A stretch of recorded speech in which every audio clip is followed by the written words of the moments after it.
ఇందులో 500 తీసావా? తీసాను. ఏం తీయకూడదా? నిజం చెప్పు, తీసావా? మరి నాకు మటుకు ఖర్చులు ఉండవేటి? మాట్లాడుతుంటే వెళ్ళిపోతావేమి? 500 ఇలాగి. ఏ 500లే, నేను తీయలేదు. నేను ఈఎంఐ కట్టాలి. మరి ఇప్పుడే తీసానన్నావు. అది నేనేదో సరదాగా అన్నాను. తీస్తే తీసానని చెప్పాలి, లేదంటే లేదని. ఆగండి, నేను నిజంగా తీయలేదు, మీరు మళ్ళీ లెక్క పెట్టుకోండి.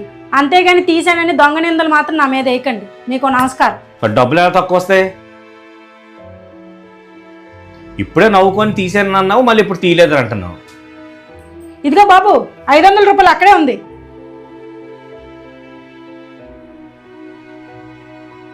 స్టాప్. దొరికాయి కదా, నా మీద నమ్మకం కుదిరింది కదా. నిన్ను అన్నందుకు సారీ చెప్తున్నాను, కానీ నువ్వు చేసిన పని మటుకు నచ్చలేదు. సంపాదించిన డబ్బులు కనిపించకపోతే బాధగా ఉంటుందని తప్పితే నీ మీద నమ్మకం లేక కాదు నాకు.